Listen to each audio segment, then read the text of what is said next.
एक लोटा अगर जल चढ़ा दो, लाभ को छोड़ हानि नहीं है।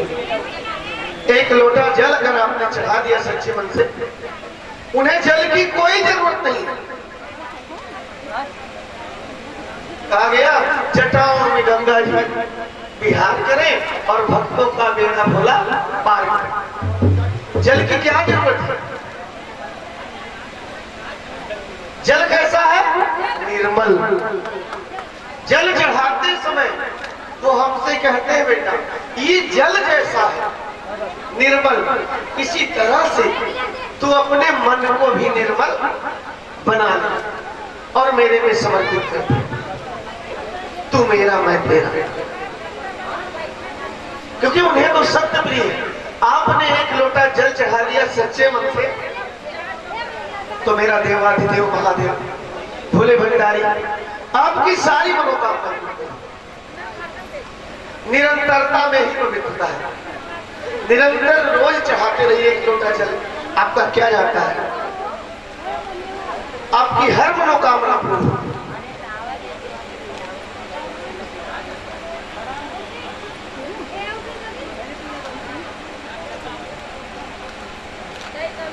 भैया ने 3 सूत्र बताया। दया चर्चा नमः शिवाय। दया कैसे मांगनी? जैसे आपकी सुबह होती है, आंख खुलती है, उठते ही धरती मैया को प्रणाम करिए, महादेव को प्रणाम करिए, मैया भवानी को प्रणाम करिए। कम से कम 5 बार दया मांग लीजिए कि हे शिव गुरु, आप जगत गुरु हैं, मेरे भी गुरु हैं। जैसे सब पे दया करते हैं वैसे मुझ पर भी दया कीजिए। दया करिए शिव गुरु महादेव, दया करिए शिव गुरु महादेव, दया करिए शिव गुरु महादेव, दया करिए शिव गुरु महादेव, दया करिए शिव। दया सुबह भी मांगना है और शाम को भी मांगना है। शाम को अगर आपको फुर्सत ना लगे तो एक नियम बना लीजिए, सुबह बिस्तर छोड़िए तो दया मांग के, और रात में सारे काम के बाद जब बिस्तर पे जाइए तो दया मांग के सो जाइए। दूसरा सूत्र है चर्चा। चर्चा से बहुत गुण है। चर्चा में जाना, चर्चा करवाना, करना, सुनना।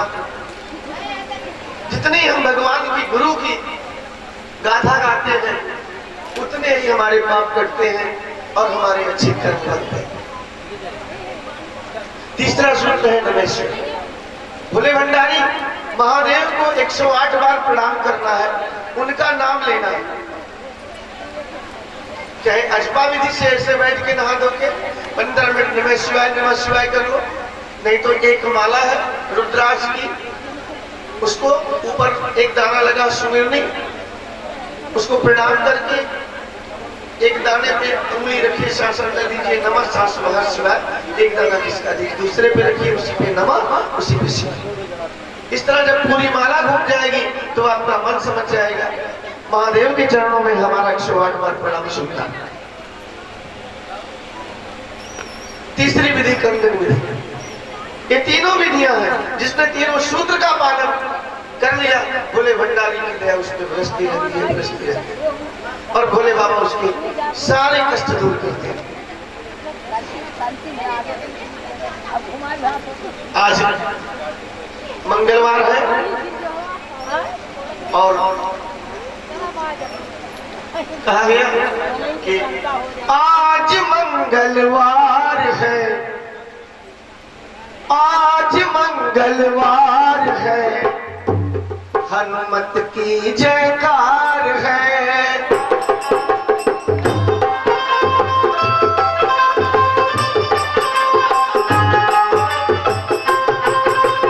आज मंगलवार है, हनुमत की जयकार है। आज मंगलवार है, हनुमत की जयकार है। आज मंगलवार है, हनुमत की जयकार है। आज मंगलवार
माता का क्या नाम था?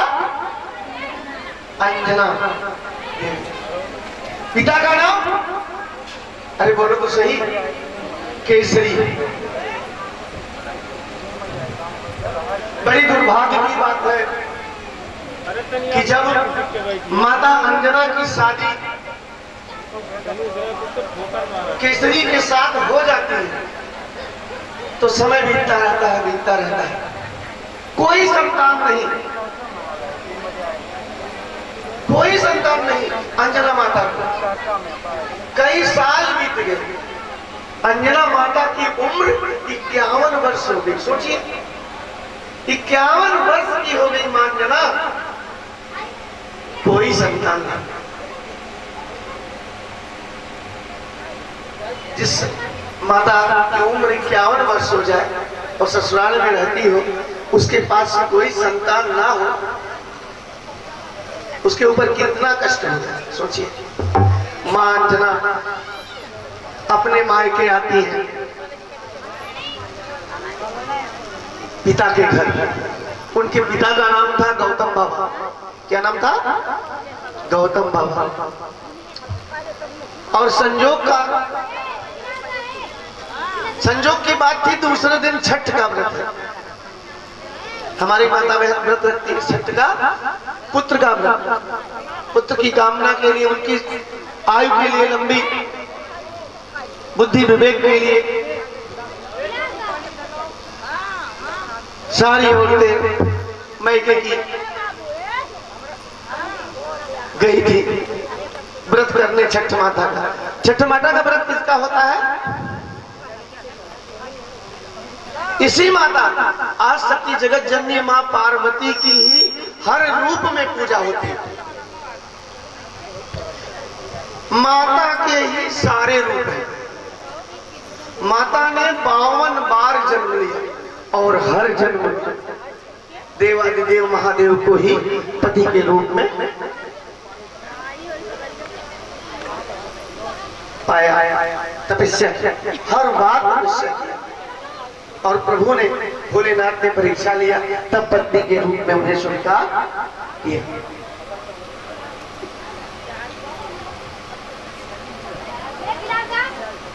और देवियों की पूजा क्यों नहीं होती उतनी? सरस्वती की, लक्ष्मी की? उसका कारण है, उसका कारण है कि इन्होंने अपने पति का मान सम्मान नहीं रखा। माता जगत जननी मां पार्वती कभी ऊंची आवाज में महादेव से बात करती है। पूजा तो आपकी भी होने लगी, आप भी ऊंची आवाज में बात ना करो, सास ससुर की सेवा करो, माता पिता की सेवा करो, पति की सेवा करो, तो पूजा आपकी होने लगी। कितना ही आपने सास ससुर करे हो, आप कुछ मत बोलिए, झुकना केवल सीख लीजिए जिंदगी में, झुकना केवल, तो आपकी भी पूजा होने लगेगी। लोग कहेंगे बहू तो फलाने की है, उनकी है। कितने खराब है सास ससुर, लेकिन बेचारी एक जवाब नहीं रही। एक बार एक दूर्वा को, जो ये दूब होती है, दूर्वा को घमंड हो गया। एक दूब गई समुद्र के पास,